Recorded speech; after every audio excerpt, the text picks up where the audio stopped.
Lord Macaulay की शिक्षा व्यवस्था से कितने हद तक आप संतुष्ट बिल्कुल भी नहीं। संतुष्ट होती तो ये सब क्यों करती बताइए। मतलब क्या बनाया जा रहा है हमको स्कूल में बैठा के 7-8 घंटे एक कुर्सी पे बैठा के सिर्फ कॉपी किताब में रटवा के और फिर पेपर में उल्टी करवा के हमको गुलाम ही ना बनाया जा रहा है कि हम सिस्टम के गुलाम बनते रहें, हम आवाज़ ना उठाएं या हम वैसे ही करते रहें जैसे होता आ रहा है। और ये जो सिस्टम है कैपिटलिस्ट का, कॉरपोरेट्स का, इसको और बढ़ावा दें और इन्हीं में से एक हम भी बन जाए तो ये नेचुरल नहीं है बिल्कुल भी। तो सीधी सी बात है, मैं तो बिल्कुल भी संतुष्ट नहीं हूँ। कोई भी कैसे संतुष्ट हो सकता है गुलामी के सिस्टम से। कब देखिए, मेरे लिए सबसे खूबसूरत अगर कोई चीज़ है तो पर्यावरण और बच्चे हैं।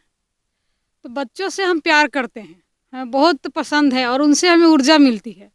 तो हमारा ये था ही जीवन का एक उद्देश्य कि हम लोग को बच्चे के साथ रहना है, बच्चों के साथ जीना है, बच्चों के साथ आगे बढ़ना है।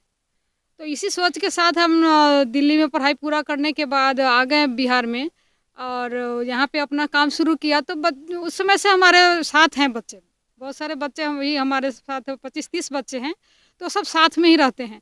शिक्षा पर काम करना जरूरी समझा क्योंकि हमारे बच्चे के लिए और हमारे समुदाय के लिए शिक्षा व्यवस्था पे कोई रचनात्मक काम नहीं हो पा रहा है। तो मेरा जो भी अनुभव रहा है, समझ रहा है, उससे मैंने सोचा कि मुझे एक ऐसा व्यवस्था बनाना चाहिए जिसमें बच्चों को कैसे खुशी के साथ, कैसे बिना दबाव के, कैसे रचनात्मक तरीके से सिखाया जाए और उनको गांव से जोड़ा जाए। उनको ऐसे नहीं पढ़ाया जाए कि वो सब शहर भागने के लिए तैयार हों और शहर में नौकरी करने के लिए इच्छा रखें। गांव में ही कलाएं विकसित की जाए, गांव में ही रोजगार और काम विकसित किए जाएं, ताकि पहले जैसे लोग गांव में रहते थे, खुशी से रहकर अपना काम करते थे, अपना अपना काम, नौकरी नहीं ढूंढते थे।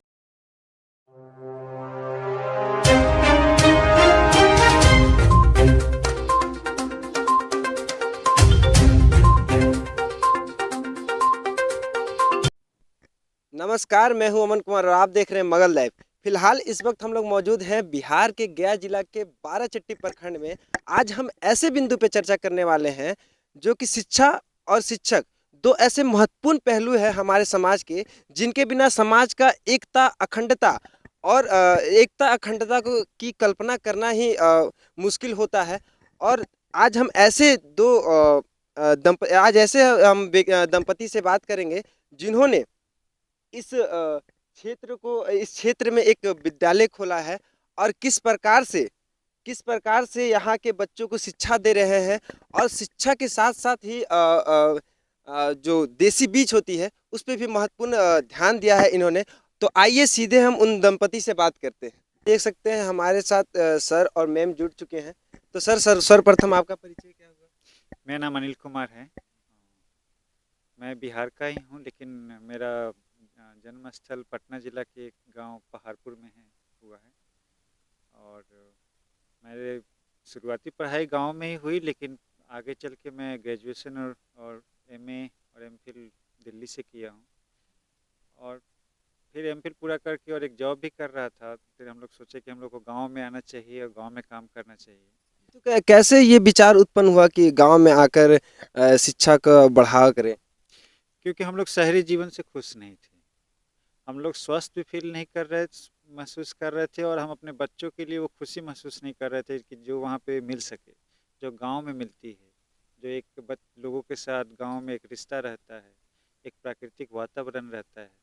तो वो सब वहाँ पे मुझे कमी हमेशा खलती थी। लेकिन मैं वहाँ पढ़ाई के लिए केवल था, और अब मेरी स्थिति भी ठीक नहीं थी, आर्थिक स्थिति। तभी मैं सोचा था कि कुछ काम मैं करूँगा दिल्ली में। लेकिन एक समय के बाद मुझे लगा कि नहीं, मैं केवल पैसे के लिए और नौकरी के लिए दिल्ली में नहीं रह सकता। मेरे लिए ज़िंदगी ज़्यादा इम्पोर्टेंट है, मेरा परिवार ज़्यादा इम्पोर्टेंट है। तो हमने सोचा कि हम गांव जाकर ही एक अच्छा कोई काम ढूंढेंगे और करेंगे।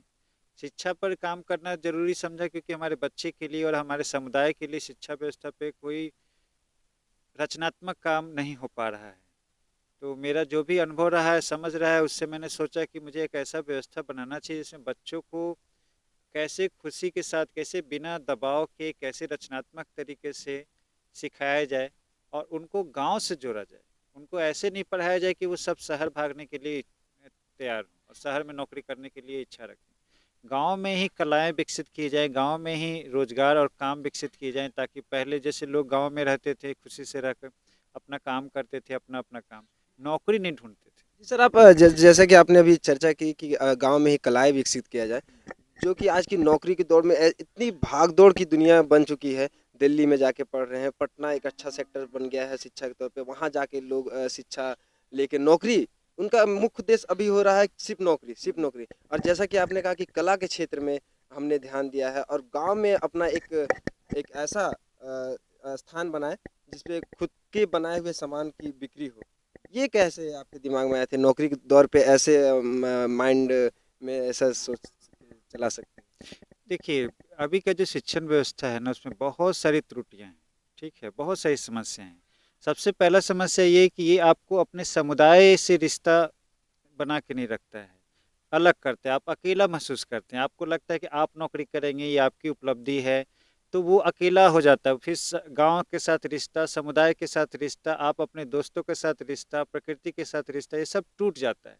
तो कहीं न कहीं अकेलापन होने का रीज़न ये भी होता है कि आप अपने गार्जियन से, अभिभावक से दूर होके पढ़ाई करते हैं, अकेलापन में पढ़ाई करते हैं और वहाँ से ऐसे माहौल में रहते-रहते वही माहौल आपको पसंद आने लगता है। ये तो कुछ लोगों को पसंद आता है, लेकिन वो लोग भी महसूस करते हैं, जब गांव आते तो उनको अच्छा लगता है। मुझे जैसे गांव आना हमेशा अच्छा लगा है।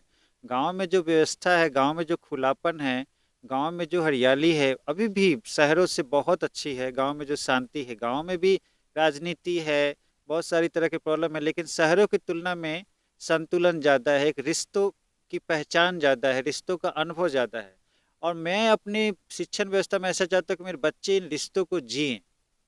इसीलिए हम लोग खेती में भी काम कर रहे हैं बच्चों के साथ, कि बच्चे खेती को सीखें, बच्चे गांव की कलाओं को सीखें, चाहे मिट्टी का कुछ बनाना हो, या कपड़ा का कुछ बनाना हो, या लकड़ी का कुछ बनाना हो। तो हम लोग अपने बच्चों को गांव की कलाएं या घर का कौशल, जैसे खाना बनाना हो, ये सब चाहते हैं हमारे बच्चे सीखें। मेरा बच्चा भी, 2 बच्चा यहाँ रह रहा है, और मेरे 2 बच्चे भी ये सब सीख रहे हैं। तो ये सब सीखना बच्चों को जरूरत है, ताकि वो जिंदगी से धरातल पे जुड़े रहें और अपने आसपास के पर्यावरण से, व्यवस्था से भी ग्राउंड पे जुड़े रहें। हम लोग का ये मकसद है। तो आप जैसा कि देख सकते हैं कि सर के साथ इनकी एक गृह लक्ष्मी है, वो भी इनके साथ जुड़ी हैं और कंधे से कंधे मिला के इस क्षेत्र में कार्य कर रही हैं। जी मैम, अभी हमने देखा था कि आप बहुत ही बच्चे से जुड़ी हुई हैं। शुरुआत में आपके बच्चे घेर के आपसे बात कर रहे थे। तो किस तरह से आपने प्रारंभिक दौर पे ऐसा माहौल बनाया? प्रारंभिक दौर कैसा रहा आपका? देखिए, मेरे लिए सबसे खूबसूरत अगर कोई चीज़ है तो पर्यावरण और बच्चे हैं। तो बच्चों से हम प्यार करते हैं, हमें बहुत पसंद है और उनसे हमें ऊर्जा मिलती है। तो हमारा ये था ही जीवन का एक उद्देश्य कि हम लोग को बच्चे के साथ रहना है, बच्चों के साथ जीना है, बच्चों के साथ आगे बढ़ना है। तो इसी सोच के साथ हम दिल्ली में पढ़ाई पूरा करने के बाद आ गए बिहार में, और यहाँ पे अपना काम, तो हमें सबका खाना-पीना यही? हाँ, सब लोग यहीं पे खाना पीना खाते हैं, हम लोग मिलकर बनाते भी हैं और मिलकर खाते पीते और रहते हैं, और पढ़ाई भी मिलकर करते हैं। जैसा कि आप लोगों ने बताया कि यहाँ का हम लोग खुद के बीज से खुद का स्वदेशी बीज लगाते हैं और खुद से खेती करते हैं, तो उसका स्वाद तो अलग ही मिलता होगा मैम। बिल्कुल, ऑफ कोर्स मिलता है, स्वाद भी अच्छा होता है और वो पौष्टिकता भी अच्छी होती है। और हमने ये भी देखा है कि हम हमारे स्वास्थ्य भी बहुत अच्छे हुए हैं दिल्ली के बजाय यहाँ। जी मैम, तो हमारा अगला प्रश्न आपसे ये है कि किस तरह से आपने प्रारंभिक दौर पे यहाँ के आदमी से जुड़े और कैसा सपोर्ट रहा उनका? यहाँ पर जब हम आए थे तो गांव के लोगों से मिले, उनसे बात किए, अपना विचार रखे उनके सामने, तो उनको अच्छा लगा, उन्होंने स्वागत किया। और तब हम लोग यहाँ पे काम शुरू किए और वो लोग का काफ़ी सपोर्ट रहा, और तब बच्चों के उन्होंने भी भेजा और हमारे साथ बच्चे उनके रहते हैं। हम लोग मिलकर के एक परिवार की तरह अपनी जीवन जीते हैं और पढ़ाई भी करते हैं। सर, तो हम जैसा कि देख पा रहे हैं कि यहाँ काफ़ी ज़्यादा क्षेत्र है जिसमें यहाँ पे घर बना है, एक गोलघर है। हम अपने कैमरामैन से अनुरोध कराना चाहेंगे कि यहाँ पे एक गोलघर है जहाँ पे बच्चे पढ़ते हैं और खुद से पेंटिंग करते हैं और बहुत सारे इसे मिट्टी के बर्तने बनाए हैं जो आपको हम अभी दिखाएंगे। तो सर, ये जो ज़मीन है ये गांव वालों की तरफ से है या फिर किसी? ये भूदान की ज़मीन है, और ये इस पे गरीब भूमिहीन किसानों को ज़मीन मिलती है, लेकिन ऐसे संस्थाओं को भी मिलती है जो इन लोगों के साथ काम करना चाहते हैं। ऐसे कई संस्थाएं हैं, जैसे पास में अभी बघा आश्रम है, या झारखंड में चौपारण में बहेरा आश्रम है, भभुआ में बनवासी सेवा केंद्र है। तो ऐसे लोगों को संस्थाओं को ज़मीन मिलती है जो इन किसानों के साथ, जो भूदान किसान हुए, जो भूदान की ज़मीन पे बसे, तो उनको ज़मीन मिलती है कि इनके साथ मिलके काम करें। तो हम इनके बच्चों के लिए यहाँ पे शिक्षण व्यवस्था की पर काम कर रहे हैं और इनके ही बच्चे यहाँ पर बैठ रह के पढ़ रहे हैं। सर इतने बड़ा जो आप संस्था चला रहे हैं इसके लिए तो तहे दिल से धन्यवाद कि जो इतने सराहनीय योग्य कार्य कर रहे हैं आप दोनों। सर तो इसमें तो पैसा का एक इशू रहता होगा, जब इतने बच्चे को आप चला रहे हैं तो वो कहाँ से करें? देखिए, अभी हमारे पास कोई इसके लिए फिक्स जवाब नहीं है, क्लियर जवाब नहीं। मुझे बस सीधे हम लोग को मांगना पड़ता है भिक्षा, जैसे दान। तो अभी तक जो लोग मित्र हैं उन्हीं के सहयोग से अभी तक चल रहा हूँ और कुछ अपना भी काम शुरू करने की कोशिश कर रहा हूँ, जिससे कि खेत से कुछ उपजे तो उसको कुछ बना के हम लोग जैसे मरुआ का कुछ सामान बनाएं या कपड़ा का बैग बनाएं या कुछ खिलौना बनाएं।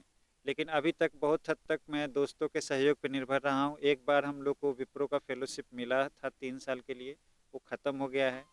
तो और कुछ काम भी मैं करता हूँ बाहर जाके, ताकि हम लोग का खर्चा चल सके इसी तरह से। जब आप बाहर जाते हैं काम करने के लिए उस समय संस्था के कौन चलाते हैं?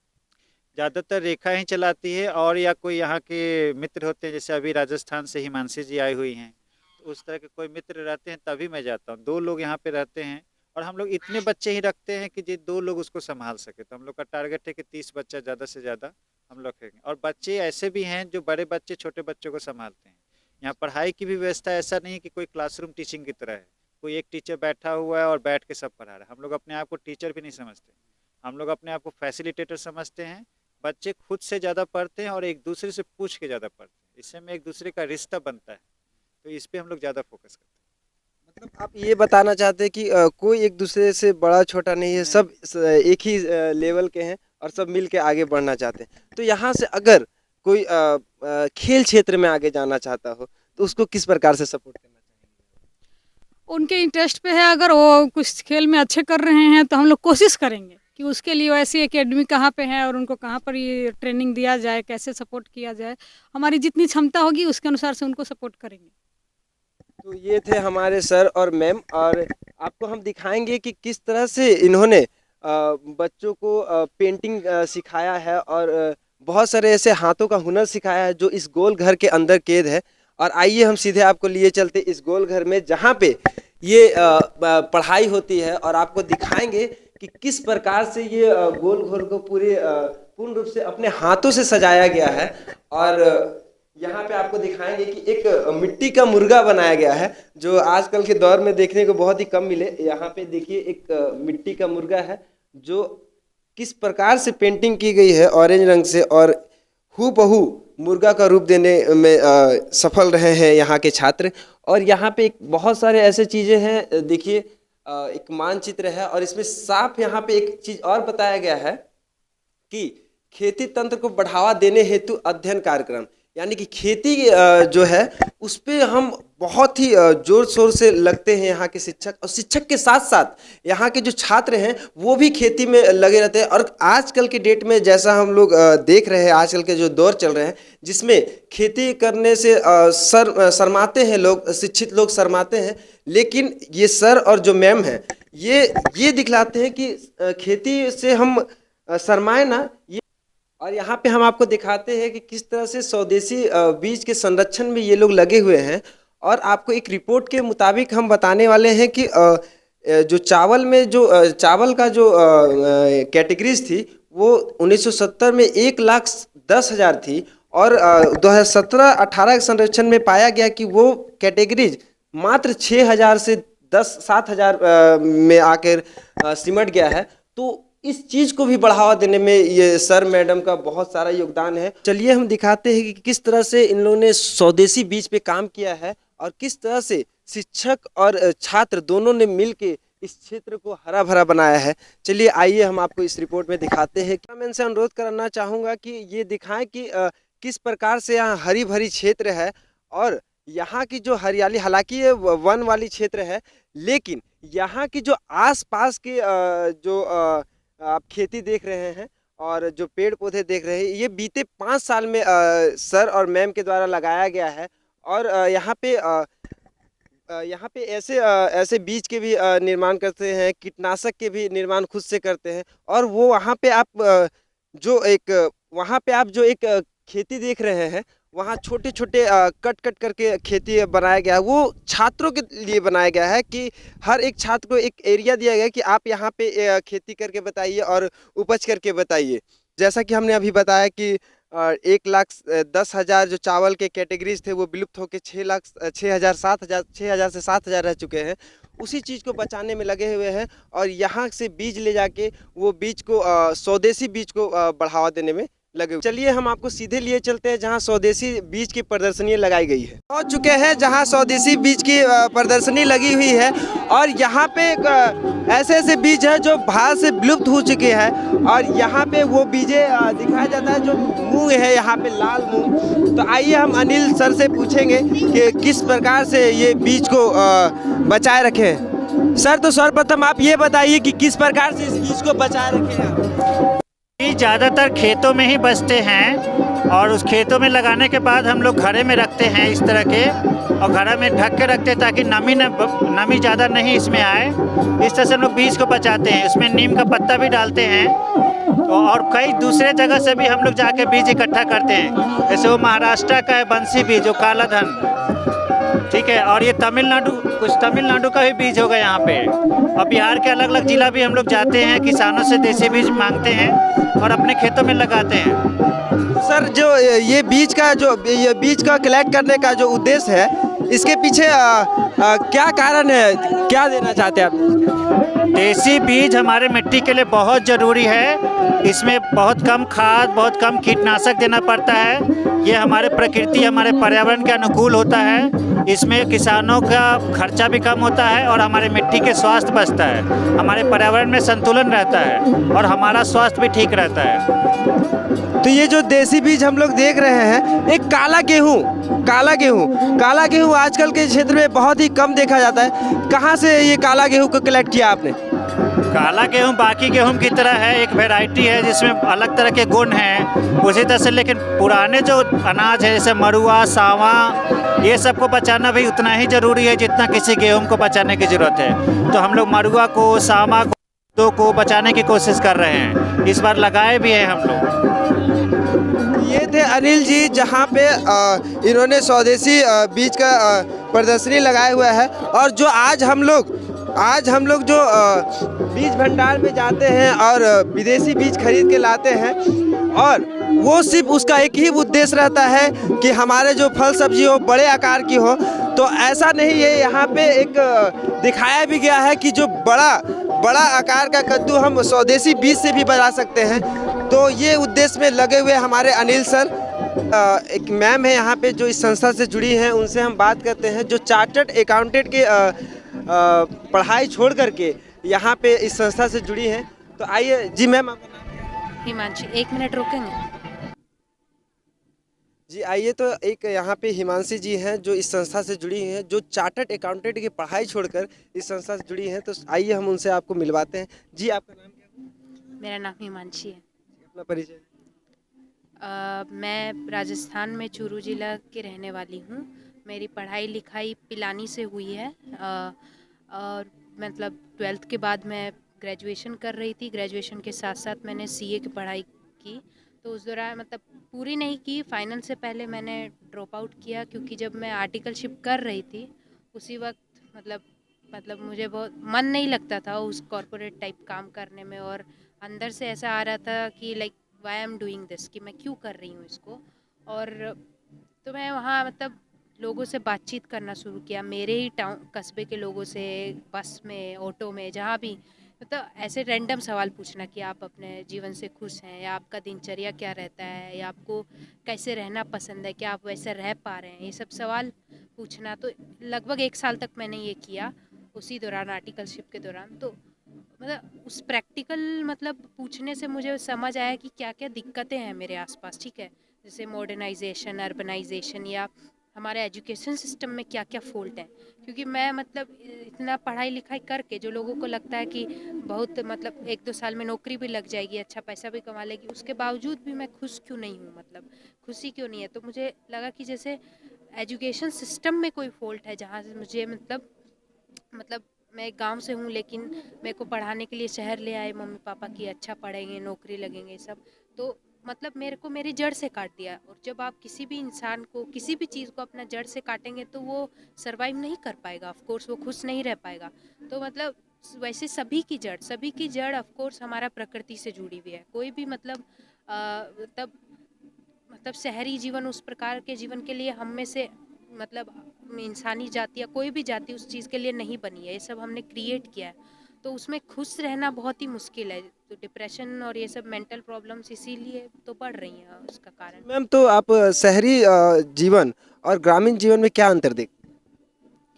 बहुत अंतर देखती हूँ, लेकिन ऐसा नहीं है कि अब गांव भी गांव रह गए हैं। उसमें भी लोगों का एस्पिरेशन तो वही रहता है कि हमको, अब मेरे गांव जाएंगे वहाँ भी आपको सीमेंट का मकान सब मिलेगा, लोग खेती करते हैं उसमें भी हाइब्रिड बीज इस्तेमाल करते हैं, यूरिया डालते हैं, वो सब डालते हैं। लेकिन अगर सही मायने में हम गांव की बात करें कि कैसा गांव होता है सपोज, तो मतलब ऑफ कोर्स वहाँ सबसे बड़ी चीज़ होती है कम्युनिटी, कि सब लोग मिलजुल के रहते हैं, एक दूसरे का ख्याल करते हैं, पूछते हैं। आपको शहर में कोई पूछने वाला नहीं है, इंडिविजुअल पे फोकस है कि हम कैसे आगे बढ़ सकते हैं, हमारा पैसा, हमारी नौकरी, हमारी गाड़ी, हमारे बच्चे।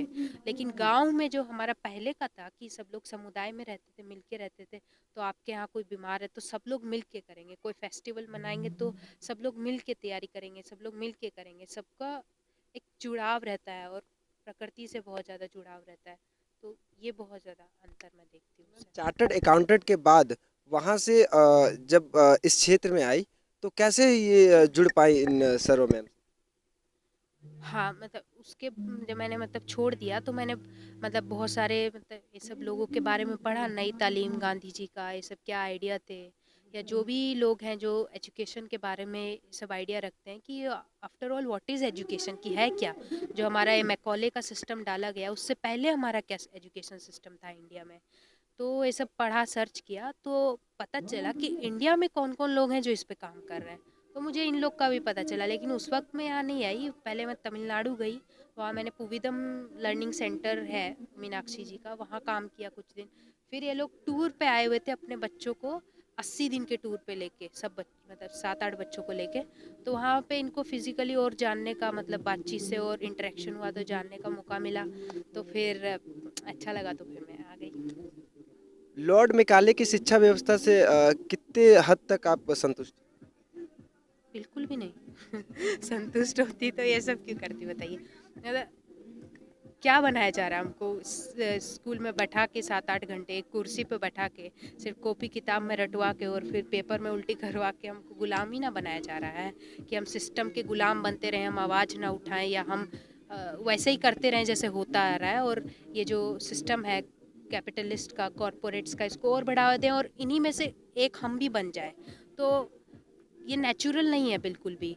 तो सीधी सी बात है, मैं तो बिल्कुल भी संतुष्ट नहीं हूँ। कोई भी कैसे संतुष्ट हो सकता है गुलामी के सिस्टम से। कब तक आप अपेक्षा रखते हैं कि लॉर्ड मैकाले की जो शिक्षा व्यवस्था है जो भारत से पूर्ण रूप से हट जाएगी? मेरी ज़िंदगी में तो शायद नहीं, बहुत डिफ़िकल्ट लड़ाई है।